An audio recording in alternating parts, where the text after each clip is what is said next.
ഈശോയിൽ സ്നേഹമുള്ള പ്രിയ ദൈവമക്കളെ, ഇന്ന് സെപ്റ്റംബർ 1 ഞായറാഴ്ച. വേർഡ് ഓഫ് ഗോഡ് ടുഡേ 3-ാം മണിക്കൂറിൻ്റെ ഇന്നത്തെ ചിന്തയ്ക്കായിട്ട് ദൈവം നമുക്ക് തന്നിരിക്കുന്നത് ഉൽപ്പത്തി പുസ്തകം 14-ാം അധ്യായം 14, 15, 16 വാക്യങ്ങളാണ്. നമുക്ക് അതൊന്ന് ശ്രദ്ധിക്കാം. 14-ാം വാക്യം ഇങ്ങനെ തുടങ്ങുന്നു: സഹോദരൻ തടവുകാരനാണെന്ന് കേട്ടപ്പോൾ തൻ്റെ വീട്ടിൽ തന്നെ ജനിച്ചു വളർന്ന് വയറ്റിത്തെളിഞ്ഞ 348 പേരുമായി അബ്രാം ദാൻ വരെ അവരെ പിന്തുടർന്നു. രാത്രി അവൻ തൻ്റെ ആളുകളെ പല ഗണങ്ങളായി തിരിച്ച് ശത്രുക്കളെ ആക്രമിച്ച് തോൽപ്പിച്ചു. ദമാസ്കസിന് വടക്കുള്ള ഹെബ്രോ വരെ അവരെ ഓടിച്ചു.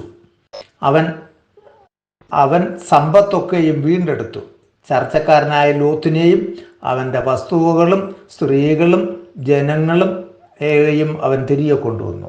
പ്രിയമുള്ളവരെ, ലോത്തും അബ്രാഹവും തമ്മിൽ പിരിഞ്ഞ് വേർവിരട്ട് ജീവിക്കുകയാണെന്നറിയാം നമുക്ക്. ശത്രുതയോടുകൂടി ലോത്ത് അബ്രാഹുവിൽ നിന്നും പിരിഞ്ഞു പോയതാണ്. തൻ്റെ സഹോദരപുത്രൻ കൂടെ, ദൈവം അബ്രാഹത്തെ വിളിച്ചപ്പോൾ കൂടെ പോന്നവൻ മാത്രമാണ്.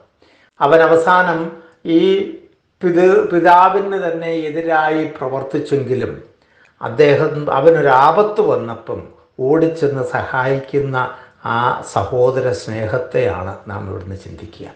പ്രിയമുള്ളവരെ, ഇന്ന് നമ്മുടെ ഇടയിൽ നമ്മളോട് അഭിപ്രായ വ്യത്യാസമുണ്ടായി പോകുന്ന നമ്മുടെ കുടുംബാംഗങ്ങളോടോ മറ്റുള്ളവരോടോ, എന്തിന് മക്കളോട് പോലുമോ ഉള്ള നമ്മളുടെ മനോഭാവം എന്താ?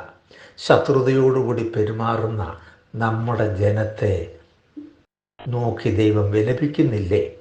ഈ മാതാവിൻ്റെ നോമ്പിൻ്റെ ആദ്യത്തെ ദിനത്തിൽ നമുക്ക് തന്നിരിക്കുന്ന ഈ ചിന്തയിലെ അനുതാപത്തോടെ, സഹോദര ബന്ധത്തോടെ, തൻ്റെ ജനത്തോടുള്ള കൂട്ടായ്മയിൽ വളരാൻ ദൈവം നമ്മളെ ആഹ്വാനം ചെയ്യുക. ഇന്ന് നമുക്കുണ്ടായിരിക്കുന്ന എല്ലാ പ്രതിസന്ധിയും കാരണം നമുക്ക് ഐക്യമില്ല എന്നുള്ളത് തന്നെയാണെന്ന് നമുക്കറിയാം. നമ്മുടെ കുടുംബത്തിൽ ഐക്യമില്ല, നമ്മുടെ കൂട്ടായ്മയിൽ ഐക്യമില്ല, ഇടവകകളിൽ ഐക്യമില്ല, സമൂഹത്തിൽ ഐക്യമില്ല.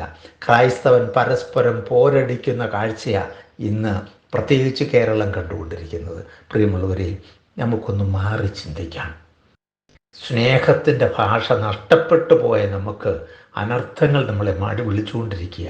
നമുക്ക് ഈശോ നമുക്ക് തന്ന ആ സ്നേഹത്തിൻ്റെ ഭാഷയിലേക്ക് തിരിച്ചു വന്ന് ഒരു കെട്ടായി തമ്പുരാൻ്റെ മുഖത്തേക്ക് നോക്കിയാൽ എല്ലാ പ്രതിസന്ധിക്കും പരിഹാരമാണ്.